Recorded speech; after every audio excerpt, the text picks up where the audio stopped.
Going to hell on acid. Yo, what's up? It's someone that's someone, and welcome back to today's report. Today's report was sent in by Postcooked and featuring his friends Nick, David, Joe McDonald, and Joe Martin. When this happened, March 11th, 2020. The substances used, LSD and cannabis, and only his friend Nick took LSD at 60 micrograms, and everyone smoked, at a dose of 360 micrograms. The route administration, sublingually, gender, male, and the setting, he notes, local park at night, mostly in the neighboring woods, with a visit to the park itself. Okay, so we have quite the acid and cannabis experience here today. Postcooked does an amazing job here at elaborating his experience with psychedelia. I'm sure a lot of you will find his experience intricate and unique, but relatable at the same time. Postcooked decides to embark on a trip one day on a school night. A friend joins them with a much smaller dose, and some other friends are around to smoke with them. They go to this secret hangout spot they have set up in the woods and have a pretty good time for the most part. Now this trip really highlights how cannabis can affect an acid trip, specifically later on in when you think your trip is over on the come down. He smokes some early on, but not heavy until later, where things take an unexpected turn. This really does show how evil things can get, which how he describes it, it's like hell. But I'm sure you'll enjoy this one, so without further ado, let's dive right into this. I had passed up the opportunity to trip with my friends on a Tuesday to stay home and take care of some responsibilities. I wasn't planning on being able to trip again until at least a week later, but ended up free the Wednesday night following. I had a couple of classes on Wednesdays and then church choir rehearsal until 7:30 p.m. I got home around 8 p.m. and figured since I wouldn't have to be at school until 11 a.m. Thursday, that I could drop some tabs and be fine to go to school the next morning. This is generally unadvisable. I was still tripping a bit the next day, but I enjoyed the night tripping with killer afterglows the next day and did so rather frequently. I texted Nick and we met at a local park where we go at least a couple of times a week to smoke, hike, build shelters, philosophize, and as of recently at the time, trip. We had done one big group trip of 7 people tripping about 5 weeks previous there and had amazing success. Since we went there so frequently, we were really familiar with the navigation and the empty and well-hidden areas. Nick and I arrived at the park around 9:30 p.m. and went about a half mile or so into the woods to where we had found an 8-foot deep ditch with a tree growing out of the wall, forming a cave-like structure. Over the couple of weeks previous, we had built a basic roof, started a wall, and basic furnishings, and just had been chilling there. This spot we had named the harbor because of the shape, which ended up being more accurate when it filled with rainwater and emptied into the nearby creek. The ditch was nearly impossible to enter from the delta due to being filled with sticks and debris, so we entered through a slope on the side with a tree root handle and a step for footing. We got down there, set up some red car breakdown lights for vibes, a Bluetooth speaker, and got our things in order and stowed away in our backpack safely. We smoked a couple of one-hitters of some cannabis before ingesting our LSD and listened to some Joe Rogan. Nick, being super sensitive to LSD, decided to take just half a tab, while I, being slightly resistant, took 3. The tabs in question were Gamma Goblin Lightbringers, weighing in at 120 micrograms apiece. We dropped at 10 p.m. and waited for the effects to come on. I didn't really notice much of a come-up at all, except for the nervous energy I normally have. The first thing to change was definitely the headspace, which got deeply in tune with the moment, with no emphasis on past or future. A couple of strangers came down the slope by the tree line about 50 yards from us. It should be noted we were nearly invisible to them from over there, but we could see them. It was a young male and female couple who came down with lights and were being sort of loud. Then, no lights and silence. Take from that what you will. After temporarily turning off the lights and scouting it out a little bit, we deduced that it was safe to resume our activities. While I was investigating out by the creek, David had arrived and we went back to the harbor. We hung out for a bit, and the first notes of visuals began to come on. The tree branches, most of which being without leaves or evergreens, took on a shape I have seen them take many times.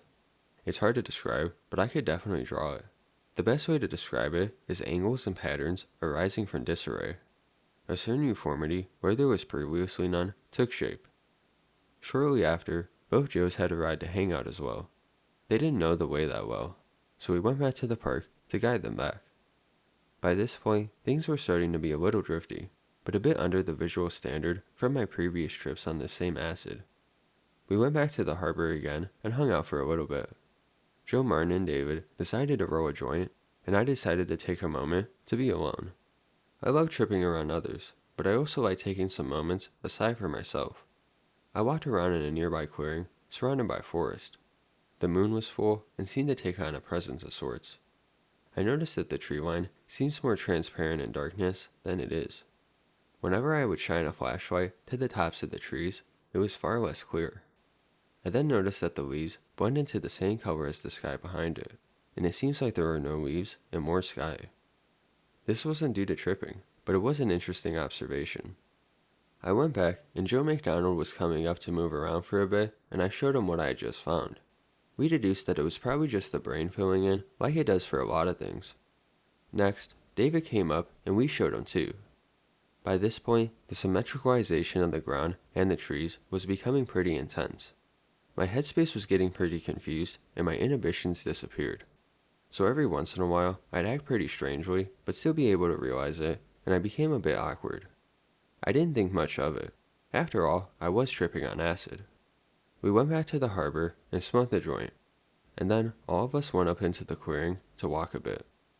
We showed Nick and Joe the things with the trees, and by this point, I was feeling pretty stoned, and kinda tripping, but not the normal synergy of both. We talked for a bit and went back to the harbor. I know, a lot of back and forth. We smoked a couple of chillums, and both Joes headed out around 1 a.m. We walked back to the park together to bid them farewell, and then decided to walk around the park for a bit. It was my idea, and it seemed to take them a little convincing. I was obviously more fucked than both of them, so I thought I was seeming childish, or like I needed some kind of monitoring. I got the sense I was maybe annoying them, but they assured me everything was good. We walked along and most of the visuals disappeared as the scenery constantly changed as I walked past it. We got to a railing that looks into a part of the creek in the woods, with a little pond-like area where water was gathering. We saw several ducks and two that appeared to be mating. We watched for a bit and noticed the male drowning the female. It held it underwater, fighting it for several minutes. Nick had seen this many times before and pointed out that's exactly what was happening. Eventually, the male dragged it to shore, where it left it, and wandered off. A minute or so later, the female came to and began flapping about, and then booked out of there. One of the ducks down there seemed to be glitching in our 3D space. It seemed like the neck was running into the body or something. It looked pretty similar to those deep dream visual recreations. We walked the trail for a bit, and then headed back to the park. We went to the bathroom at the pavilion in the park, where I had gone during the previous trip. It looked exactly the same as when I went there last time, and was by far the most visually active part so far. Last time, I was tripping really hard and was pretty anxious. Upon going back, it felt like I was with myself then. I felt the same feelings and headspace, but also a separation from them. It felt like I was emphasizing with my past self in the same room at that moment. I left the bathroom, and we talked casual metaphysics for a bit. At this point, there's a slight gap in my memory.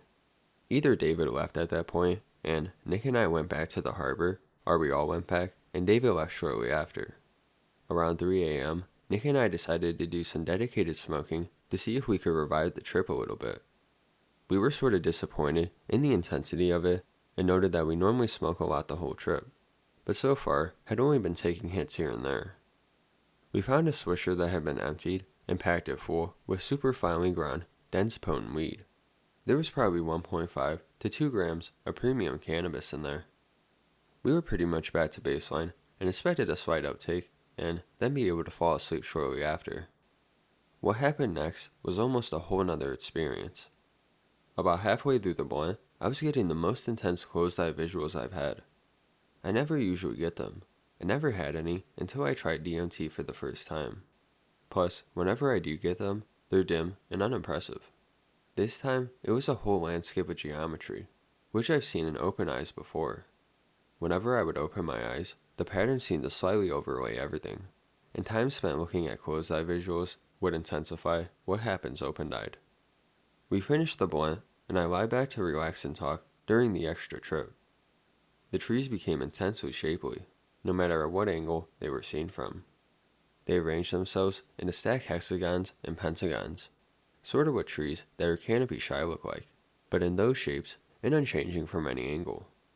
Then, fractals began to emerge in the spaces of sky between the branches, circles with Fibonacci spirals, like fruits on the tree, multiplying and taking to the skies. This was so intense and sudden, it frightened yet amazed me. My entire visual field just melted, and the trees were filled with faces. They weren't realistic by any means. They were just eyes and mouths. Most eyes were the same, open wide circles, some bloodshot, and the mouths were incredible variety. Think marker drawings made by insane children, or like cartoon Joker, but really grotesque and warped. Basically, everything straight from the horror factory. It was disproportionately incarnate. They covered the entire canopy and stared at me. They seemed coy and taunting at first, and as I looked at them more, they switched to the most potent hatred ever. Not to sound like a little bitch or anything, but it seriously wounded my feelings, in a way I hadn't felt since I was a little child. It felt like it wanted nothing but to kill me, and at this point, I wasn't sure that it couldn't. It was so predatory, and the fear I experienced was so primal. I never experienced anything even kinda like this on acid, with the one exception of once seeing all the trees turn into arms, with arms, with arms, with arms, for a few seconds, a few months earlier. Then, in the corner, towards the back of the harbor, I saw the faint outline of what can only be described as a demon. Start with a sickly pale, black-haired woman with the same hateful, circular eyes. Then, add a mouth sideways the entire length of the body, filled with teeth erupting from everywhere, including the lips. Then, along the sides of the mouth, just more eyes. I would look, then look away multiple times, and each time it got worse and worse. It was surrounded by other demons, but they were under it, and the one that materialized first had my full attention. It wasn't like normal visuals I've had, like overlays or drifting or distortions. It was a full tear from reality, and I couldn't visually tell it was unreal. True hallucination.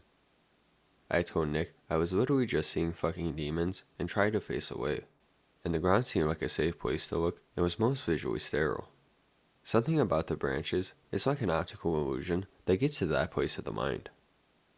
The cycle restarted, back to shapes, and then faces, and then just literal hellscape. Each cycle from shapes to demon took 5 to 10 minutes, and the whole ordeal lasted a few hours. After the first couple, I decided to go to the clearing to pee and get a change of setting. I didn't see anything crazy on the way there or back, but once I got back, I was back. Nick told me this is what most of his trips end up as at some point, and that it's totally harmless and kind of fun and interesting. This helped me tremendously, and I could handle most of it.